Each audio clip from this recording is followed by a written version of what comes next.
Welcome back, everyone. Thank you guys for tuning in. I hope you're having good luck with your gardening and all of your projects.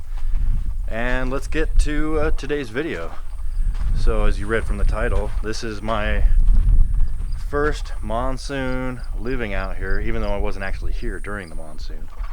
Let's go check out the damage or the lack thereof.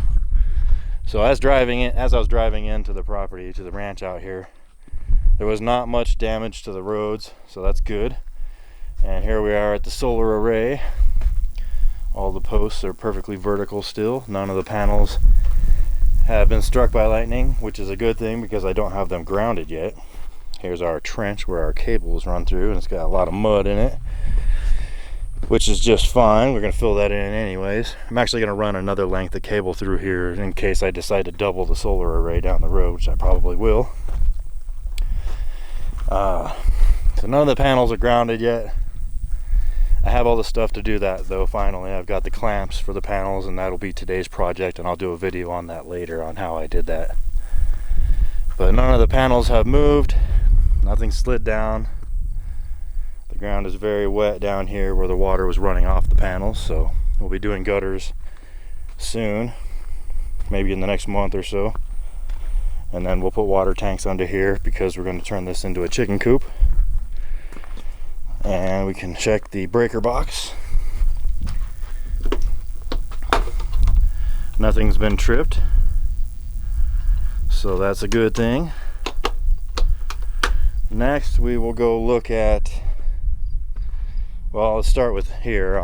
The trailer, I left that window open up there, or the vent, sorry. That's the restroom. So the only damage we got in there was a wet rug, so that is no big deal at all. I'm not mad or upset about that. So the rug will dry out or can be replaced. And through here doesn't show, I don't have any evidence of water running through here around the trailer area. Now under the covered area there is some evidence of water running through, but that's just from it running off the top of the container, so I need to close that in eventually up there, because the water runs off and collects down here, which is fine. There's nothing out here to damage. And there's a big fat lizard poking his head out right there.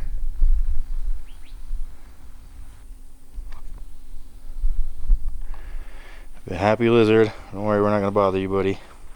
Let's check the water tank.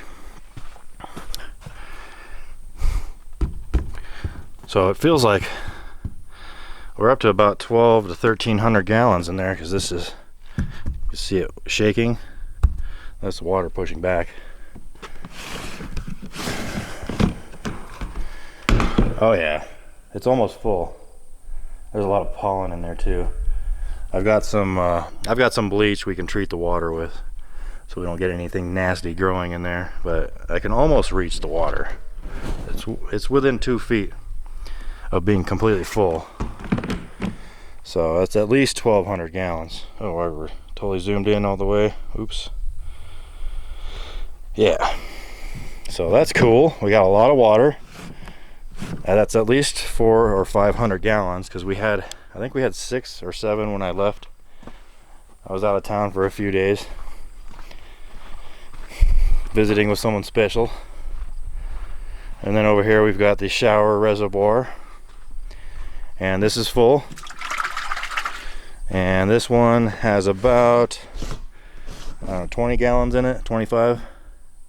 So that's cool. That is excellent. And you can see water had run through here, but not like, there's no significant damage or rutting or anything like that. And I left the generator out on accident. I'm sure it's fine though. Now let's check.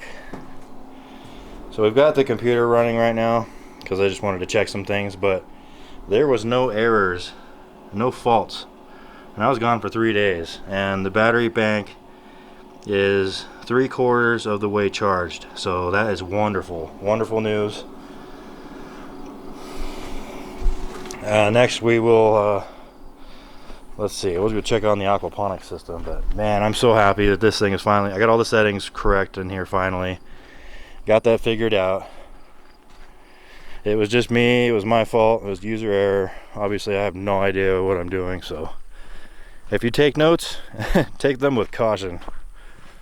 Alright, now here's my area where I get clay, and it looks like there was a couple feet of water in here. You can see the ring around the outside where the water level was, and there's still a little bit of water in the middle. So it looks like quite a bit of water ran down here. So this may be an option for collecting water down the road. Once I get as much clay out of here as I need, I may put a pond liner in there and use that for fish tank water, and stop using the rain collection system for topping off the fish tank, or the aquaponics I should say. So everything over here is working wonderfully. We've got our full-time crew of predators out here battling against the insect hordes that killed all my potatoes. They ate all the plants in 2 days. It was about 4 weeks ago. I hadn't really brought it up, but that happened. I got some water in here. Looks like about 1 inch of water. That's cool. That's probably 50 gallons of water right there. So the fish tank, we'll check the temperature on it. I'm assuming that it cooled down quite a bit. Whoa. So the ground out here is really soft now. I just stepped on that brick and the bottom sunk into the ground. So I'll have to be careful with that. Pull the lid off. Check the temperature in here. So the water's really foggy. And looks like we're at about 80 degrees. Yeah, 80 degrees, not too bad. I'll take it. So that means it cooled down quite a bit yesterday during the heavy rains. A friend of mine, we'll call him Joker, texted me and told me there was a giant red radar blip over the ranch out here. And we got quite a bit of water in there, maybe 150 gallons. We probably got about 50 gallons or more from the rain, just using the grow beds to collect the water. And we've got tomatoes over here. Some tomatoes, a little cluster of tomatoes. And maybe some cantaloupes hiding down in there somewhere. And then obviously we got some corn. Looks like some animals have been eating the corn. This one's been peeled back, chomped down. Looks like the ants are in there cleaning up what's left. We got all kinds of beetles in here now, different kinds. But that's okay. This was meant to be a sacrificial crop so that I could measure the insect damage and the type of insects we're going to find out here. But since the solar array is pretty much done, once we wrap that up, we're going to come out here and we're going to start building the rest of the grow beds. So we're going to build let's see, 9 or 10 more grow beds, because I want 12 total. We got 3, but I'm probably not going to use that little one. We'll see. We'll see. And I think all these have holes in them, so there wouldn't be any water in there now. Those are all empty. That's fine. And let's see. I think that is it, you guys. I really don't have any negative news to share, only positive. I know in the last video I was having issues with the charge controller, inverter, and the battery monitoring system, but I figured it out. And I left for 3 days and it did what it's supposed to do: monitor the batteries and charge them. We had no fault codes recorded. I checked the data log and no errors. So yeah, I've got nothing to complain about. The weather's beautiful right now. It's sunny. It's a little humid. I'm gonna go ahead and attach the grounding clamps on each solar panel, and then I'm gonna connect those to the grounding rod, and we'll do a video on that. So thank you. If you guys have any questions or comments, pop those in down below. And as always, keep building and try to be good to each other. Some of us aren't here for very long, and a little bit of kindness will go a long way. So God bless you all, and peace.